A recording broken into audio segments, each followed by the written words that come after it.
We are about to head right now into the most important part of our day and of our lives, the Mass.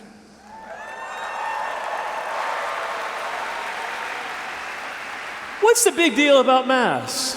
Why is it such an important part of our lives? The first Eucharistic miracle, a couple hundred years ago, there was a priest celebrating Mass in Lanciano, Italy.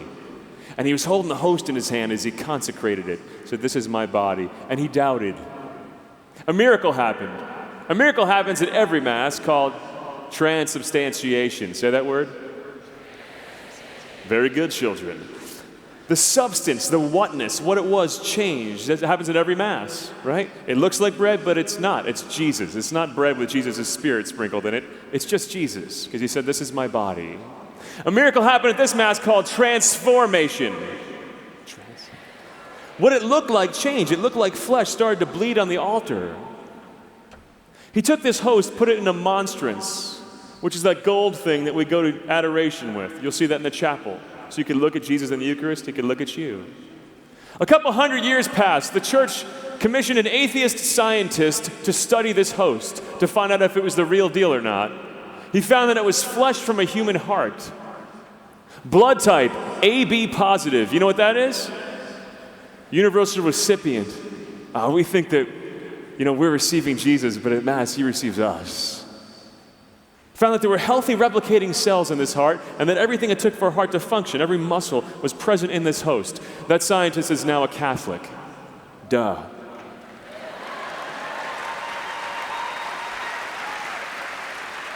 What's it mean when someone gives you their very heart, their very life? When I asked my wife to marry me, I wanted this big macho man moment. I thought I would kneel down and say, "Will you marry me?" But I went like this.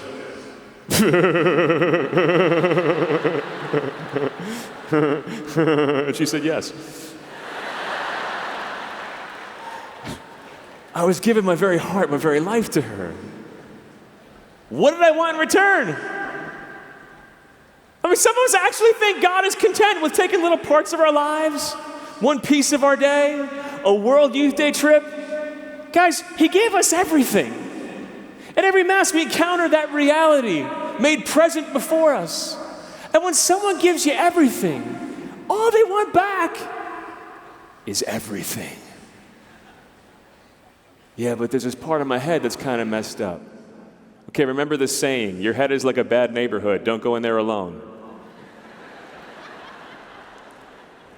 Yeah, but I got this sin I'm really attached to. St. Augustine once prayed, "Lord, help me be pure, but not yet." That's a beautiful prayer because it's honest. Lord, I'm a mess, but I'm your mess. That's why he became a great saint.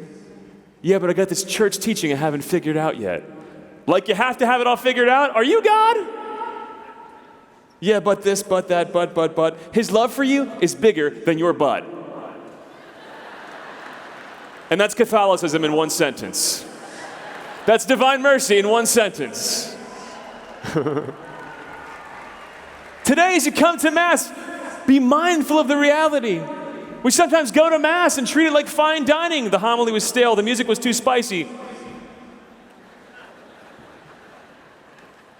The reality we encounter here is the maker of the universe giving his very self to us, and us offering ourselves back to him, to be offered up through him, with him, in the unity of the Holy Spirit, so that we and the world that we bring in our hearts with us could be transformed into something holy, something amazing.